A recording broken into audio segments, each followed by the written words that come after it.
Let's wait till they finish gathering out the. Okay, it's going. Passing out You can always edit. Yep. Joe Mixon. I'm Joe You want to Mixon. hold one? I didn't know if you wanted to hold baby and flower, but She's calm down now. Nobody's got seats. No latches. thank you, ma'am. I do. Fair enough. Get your seat wheels. I know, I didn't see that. See, I see legs. They're as good on land and in the water. Right, so we all ready? Same as missing there. There's only Kaylee. 3 of them up there. You want the 4th one up Go there? ahead first. I don't know. Anybody want to say anything about Grandma and Grandpa? Great Grandma, great Grandpa? I'm trying my best. It's fine. You guys were really young when you got to meet them, if you got to meet them at all. The first memory that I have of my life is great grandpa meeting Kimberly. Interesting. Do you remember that? And I was on the yellow scratchy couch. Yep. Yeah. It went off. And I remember looking down the hall. I don't know why, but I was looking down a hall.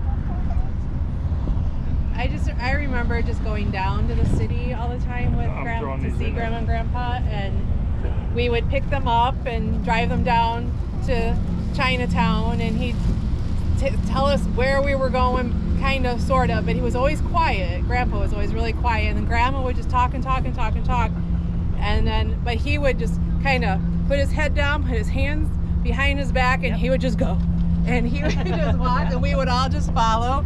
And then we'd go have dim sum, and that's what really got us all hooked on dim sum, because he would take us to the best places, and we'd order some really great food. And it was one of the highlights of coming out while we were dating. It was one of the highlights for me coming out, was knowing that we were going to go down and visit them, and then being able to take each of our grandkids, or each of their great grandkids. Zach was, they passed away before Zach was born, though, right? Yep. Yeah. So, but it was fun taking them down and just spending some time with them in the city. So it was fun. Great Grandma and Grandpa, like, they like to travel all over and kind of pass some of that gene on to us. They did 2 trips around the world. So you'll see some of those pictures. Great Grandma would be very proud of you and all the education that you guys have received. Grandpa would encourage you to invest, to learn about the markets and invest. And he would invest, he would say, you're going to invest conservatively, don't bet on crypto and all that crap. Just invest conservatively, count on those dividends, and count on the growth. You're not going to make the money overnight. I'm very proud of his heritage, and I'm glad to see you all are proud of that Chinese heritage too. But just keep pursuing education, and I don't know. No, education was a big thing. Grandma, Kristen, Tina, Jen. Yep. Maybe chatting, if Grandma were here, she'd love to talk to you about the education and just learn about your students, and Kristen too, with what you're reading as well. Grandma King was an avid Big reader. Yep. And it's unfortunate, and Dave says this too, but like in her later days, they would turn the TV on for her, right? She couldn't read. She at didn't all. watch TV. Right, Grandma and Grandpa ever. probably didn't have a freaking TV. So But I don't enjoy know. life. And that's what I hear these guys say We've been too. blessed. Yep. Anybody have anything else for Grandma and Grandpa? And I would say, like, I do feel bad, Kaylee. You know, they did want to go to China. I'm not going to China. So I'm not gonna have. So if somebody- anybody we're gonna Lake Michigan. So if you guys don't know the story, my mom had swimming lessons with Chicago Park District. It was forced to swim through the dead alewife. They ended up on the breakwater out here. She had a lifelong phobia of fish, and she said she wanted her ashes dumped in Fullerton Harbor, or by Fullerton Beach. So, fuck the fish. Fuck the fish. All right. Anybody else got anything to say? All right, for Grandma and Grandma. Great Grandma and Grandma. You know, one of the things about Grandpa Yeah. is we would go into the Evergreen, Oh, and like, just to understand Chinatown, there's a lot of Chinese people that live here, and they would give a deep bow to him when we would go in, and we would be seated right away. So they had utmost respect for him when we'd come in, and like for a family, we were all family, so we would be seated and just treated like kings when we were there. And you won't, well, He was a king. maybe pun intended. But I mean, like that's, and as humble as he was, it's like just, it was regular business for him, just as like Tina said. I mean, like, okay, he's quiet, go to his place and do his thing. But like we'd go in the door, they would deep out of him, and they would go to where we're going, and then they would like, you need anything else? And like we'd have food coming out, and you know, Grandma would be like, oh, Dave, Kev, Steve, eat. No, eat more. Like it was always like that. Italian grandma. Yeah, like, oh, you need more, always. So like, so all of you that have a deep love of food, thank Grandma King, your great grandmother. And he always had his hat on, and he always had his suit on. Well, the other thing that I'll remember from that too is we were at Farama one time right off the Dan Ryan, and because a lot of people talk about, oh well, because we weren't Asian looking. My grandfather went into the kitchen, and we were fucking treated like kings because he was Cantonese. He went into the kitchen and talked to him, and he was fucking Chicago for sure. And it was like, hey, you effing guys, come out and take care of my family. So that's what he did. So he was all about family, and that's why we're all here. So raise a toast to everybody. One more thing too. It's funny you talk about he would take great pride in making chasu. Because He's like me, and Dad, getting up in the early morning and cooking food and barbecue. Yeah, you'd love it, and you just prepare for that, and then the egg rolls with peanut butter on them too. So. Right, and that's a lifelong thing. Yeah. So if you make egg rolls, make them with peanut butter. Yep. Absolutely. Oh, and the other thing is, don't go to. So if you have a bowl of fake fruit, don't eat the grapes. So that runs through we may too. have done that once or twice. All right. So anybody else? Anyone? I had to end on a later note. Right on. So that's Grandpa. I think this is Grandma. All right. Oh boy. So should we dump them together? Yeah, I think so. All right. I got you. Where's Steph? I got Should it. I FaceTime Alyssa? Oh yes. Hold on.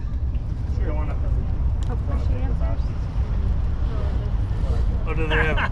I didn't know that was a little louder than I was expecting. You're good. Big Lebowski? Do they Yeah, I have don't want like a Big Lebowski situation do here, they but they're have, not in a coffee oh, can, so yeah. we're off to a good start. Wait, the wind is blowing that way. Oh, Yes, I we're thought good. they had You're good, black he's got it. Russians Yeah, here. we don't need to all go wearing them. I don't need to wear my great grandparents. No, Captain already prepared for us. I think we're in the right wind direction here. I mean, and I'm if following anybody wants Rachel's to hair. throw a line in here, and if you catch something, that's for my mom. All right. To Grandma and Grandpa. To Grandma and Grandma, Grandpa. She was all Hey, Bubba. Oh, we're still getting. All right, Got a Lebowski. we're late calling you. I got Grandma and Grandpa. I got Grandma on me.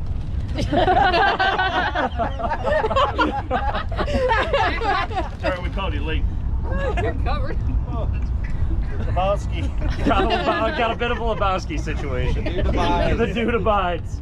All right. All right. Let me have a little shot with Grandma. All right.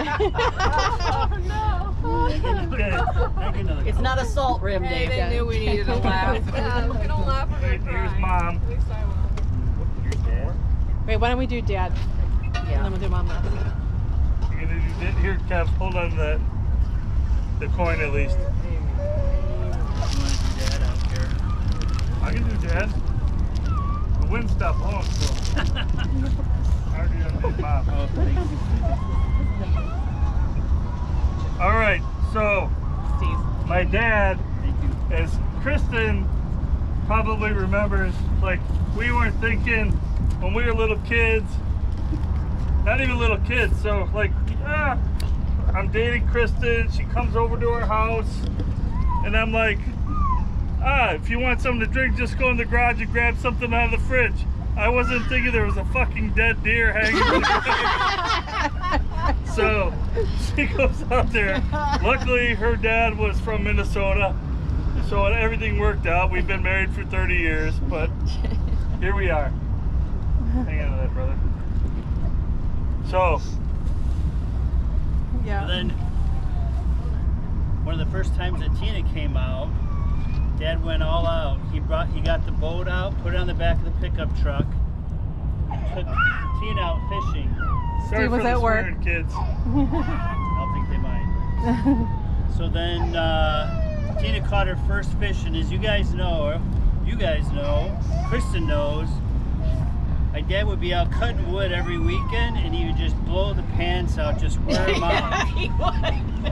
And his crotch is just hanging out. He had his tighty whities on. Tina catches So her true. first fish, and he's like, "Let me take that off for you." And he puts the pole right between his legs. He notices his crotch is blown out.